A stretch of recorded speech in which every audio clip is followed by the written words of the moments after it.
All right. Welcome, everybody. Peter here. I have another installment in this accordion style sketchbook. All the pages are connected. They just zigzag back and forth. It's one long drawing, and today we're going to be working on the sixth page spread. And I think there's only 11 full page spreads, so that means we'll be over halfway through at that point. There is like another hanger-oner page at the end, so there's like 11 and a half page spreads, including the one at the very beginning I didn't do, so maybe there's 11 full page spreads and a half at each end. Maybe I won't do the ones at each end. I don't know. But we're making good progress, and I like how it looks so far. I've used the 0.35 Rotring isograph pen for every single inch of this so far. But more importantly, today we have something to get to. It's that time of year again. We need to do employee evaluations. So considering that I'm the only quote-unquote employee at this YouTube channel, I'm going to do a self-evaluation. I'm going to ask myself the questions, and I'm going to do a verbal evaluation just on the spot here. I will ask myself the questions, and then I'll answer the questions, and then record them and post them here on my YouTube channel for posterity's sake, I guess, and transparency, and maybe you can give me feedback as well. Anyways, all right. So I have these questions here in front of me. Are you comfortable, Peter? Do you need a water or coffee or anything? No, I'm all right. All right, I'm going to go ahead and get started here. The first one is, what would you say, what was your greatest accomplishment at work? That's a good question. I don't know. I try not to be, I don't know. It probably comes out as some sort of false modesty to say that, that I try to be modest. Nothing is popping into my head right off the top of my head. Maybe the fact that, I feel pretty good about the number of subscribers we have so far, over 700,000. Okay. I gotta be honest. That feels pretty good. But at the same time, sometimes that discourages me because, I'm not getting 700,000 views on all my videos. But I'm also greater than that, than just numbers, is the feedback I get from people. I think that is probably a greater accomplishment. The connections I've made. I'm not that great at making connections all the time. So more than that, I think I value the messages. The comments, of course, are amazing on YouTube, but people send me a lot of messages on YouTube or messages on Instagram.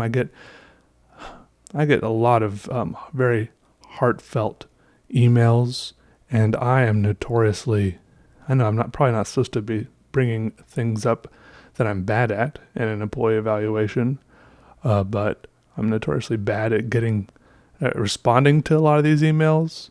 I just kind of read them and then try to feel better. Try to feel encouraged from all these people say all these things, and it's like a circle of encouragement. Like I guess I encourage them in some way, and then anyways. So I to get back to your question, I guess, is the connections I've made with people, even though I wouldn't say it's like an entirely personal connection because I don't really know these people. It almost feels very weird to me sometimes because they really, I feel like they sometimes feel like they know me very well and I don't know them at all, which is a little bit weird. But I am happy. I'm happy with the people I've reached and the way I've reached them. Yeah. Thank you. All right. Oh, yeah, no, it's a good answer. All right. Second question here is, what do you hope to accomplish over the coming year? I've never been one that's great at laying out a lot of goals.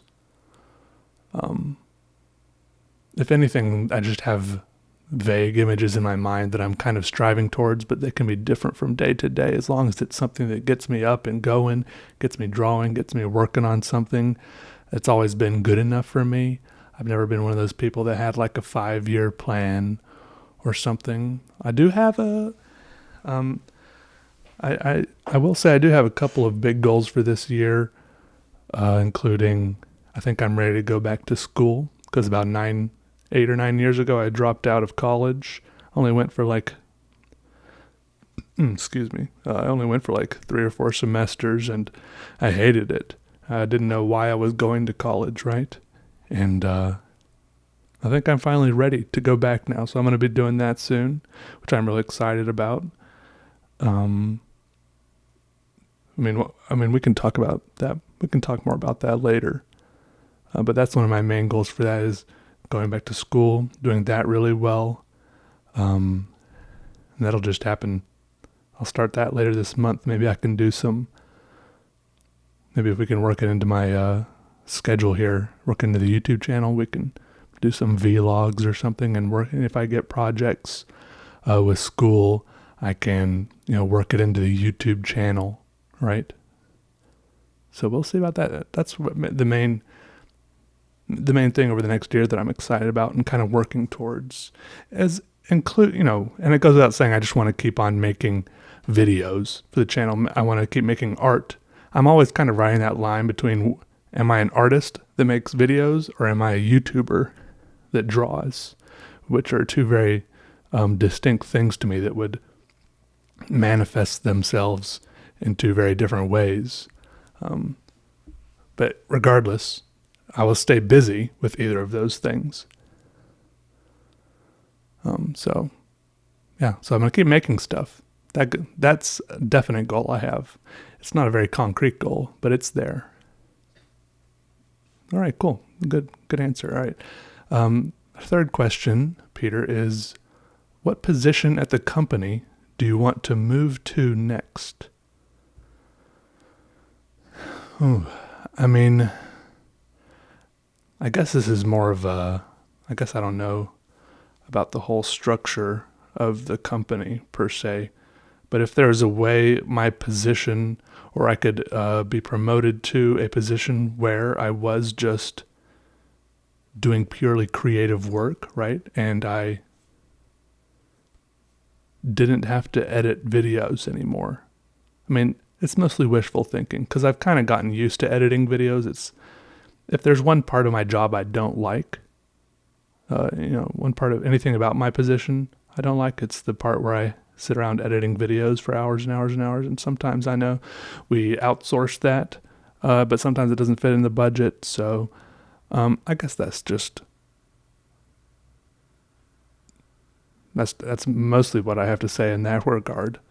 I guess, I'm always, I guess in response to this question, I'm supposed to be ambitious, and want to, have some sort of upward, motion. I want to climb the ladder, right? I want to be the boss one day, right? Well, I have your job, huh? But yeah, I just want to keep improving, I guess. Oh, well, that leads us into the fourth question here, which is, where do you feel there's room for you to improve? There's definitely a lot of room for me to improve. It's always in the back of my head. I never feel like I'm there. I never feel like I'm like finished. I've learned everything or I've arrived, especially artistically.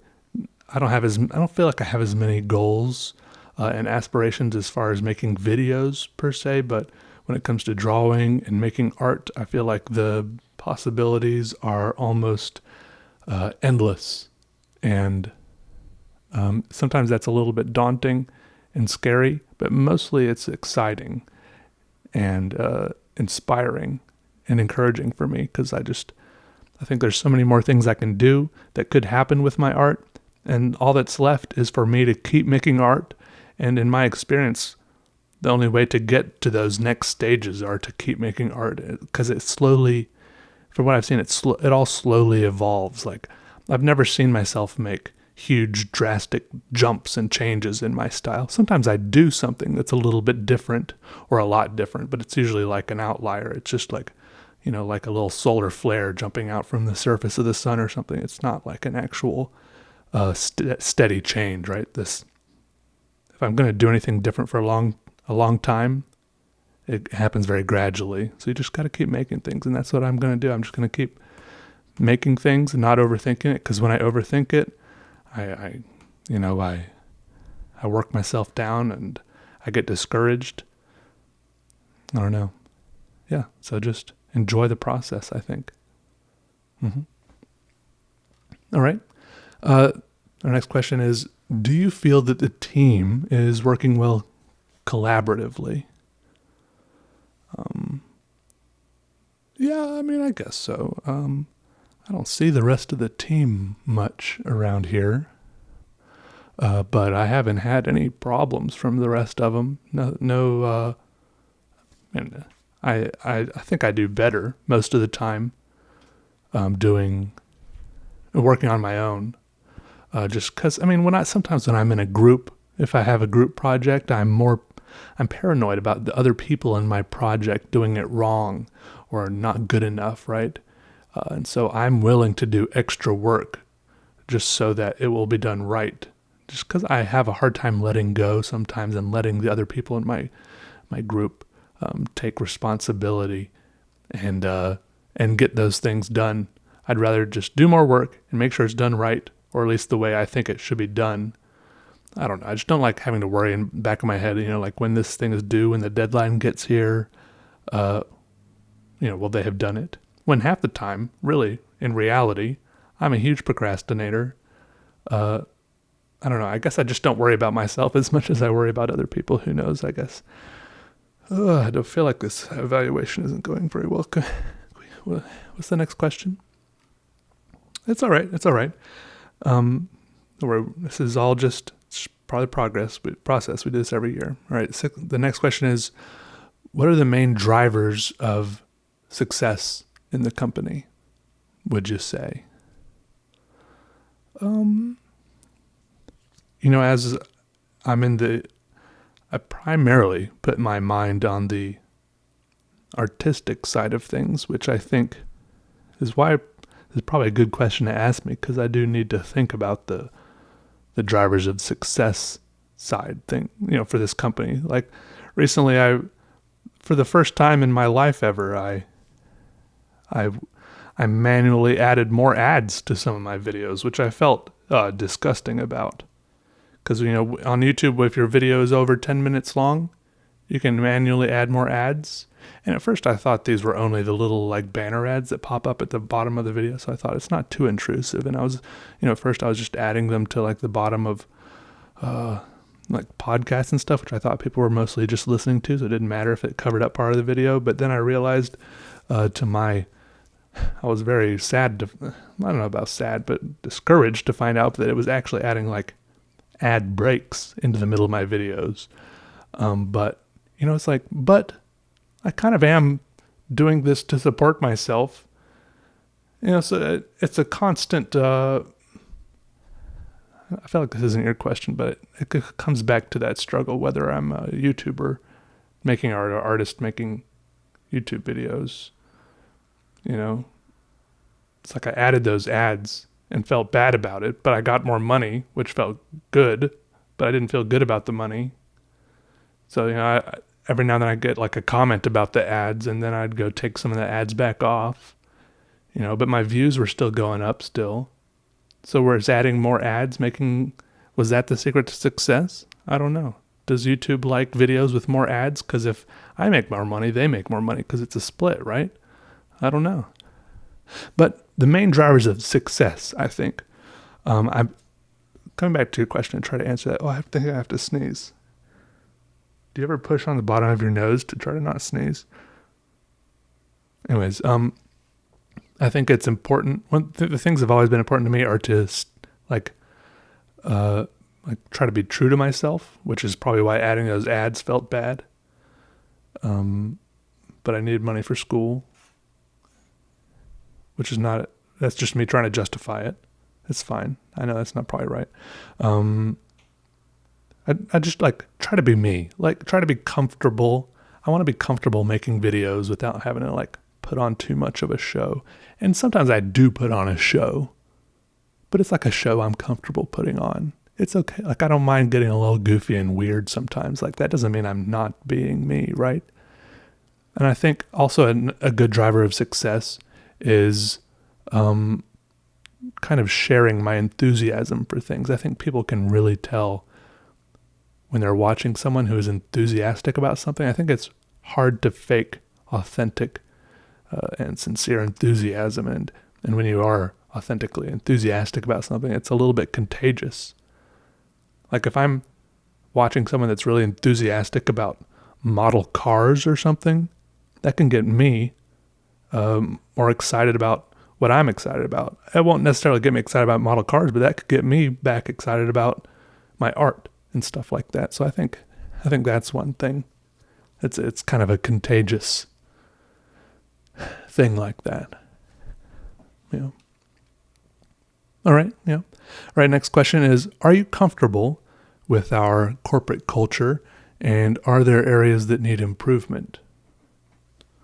Yeah, the corporate culture is okay. It's very laid back, as you know, and I enjoy that about that. I can make my own schedule, and do we have paid time off? I was trying to get in touch with HR about that. I guess, yeah. Oh, there is. Oh, okay. That's good. Anyways, I like it. I haven't been really the main problems. The main problems with all the corporate culture I've had is mainly I have only myself to blame. So I'm going to work on that, and I guess I don't really have anything to say to you about that. But yeah, well, thanks for asking, I guess. All right, we're almost done here.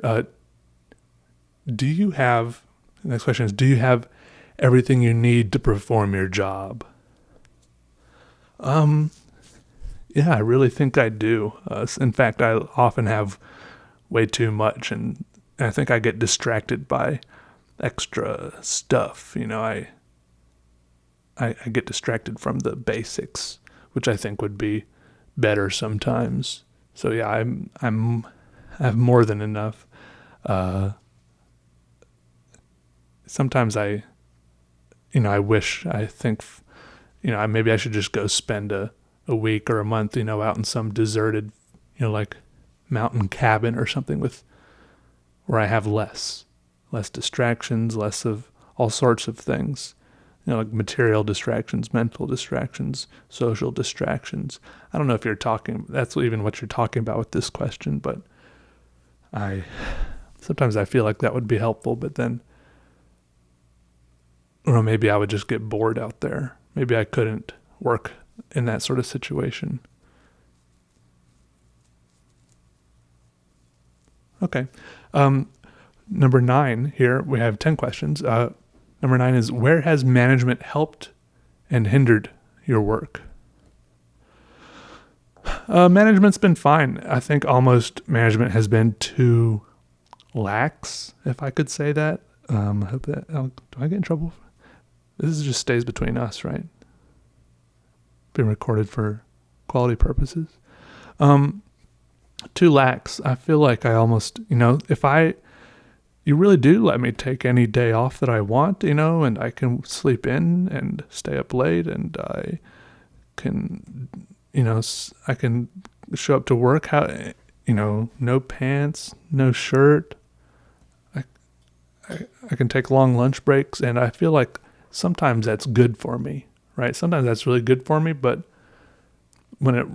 at some point it's so lax that it really comes down to only my personal motivation, right? There's no one above me saying like, hey, Peter, get back to work. And so then if it only hinges on my personal motivation, then when I don't get enough work done, I blame myself for for that, for not getting enough. Like I should have worked harder. And so then like I go through these cycles of like, like working too much, and then I, get burnt out or something. And I don't know, it's weird. So maybe if the management could step in a little more structure or oversight or something, I don't know. But maybe I would also not like that at all, because I mean, that's one reason why I applied for this job, is the total, the hands-off atmosphere of the management, which I really appreciated. So, maybe just keep on doing what you're doing. And once again, it's probably just coming back to me. Yeah. All right. You're doing great, by the way. Last question is, do you have any questions for me related to your work here and your future goals at the company? I don't think so. Maybe it would help to know what I should be doing. If there's any way to know what, like for sure, what would be the most beneficial use of my time. If there was any way to know that would be wonderful. Because I think that's one thing I wonder about a lot. Like, as I sit there, sometimes I sit here working on these drawings for, 10, 15 hours. Like this one that we're looking at in this video took like 15 hours or something. And then I just sit there wondering, like, it's nice. Like, I'm glad to get the art made. Like, it feels good for its own reasons, just for the sake of art even. But then I also, in the back of my mind, I can find a spot where I'm wondering, would it be better to be doing something else? I don't know what else, but anything else. Is this, I only have one life. Should this be it? Drawing this art? I don't know. So if I could ever get any of that kind of feedback from you, if you have any sort of more concrete, do you get answers from anyone else above you, or no? Okay. Well, yeah, no. Well, thanks for answering these questions, Peter. We'll get back to you, and thank you. All right, everyone. So that's the end of the employee verbal evaluation section of the video. And hopefully I don't know if that would really help you all at all, but that's actually helpful to do for me, I think.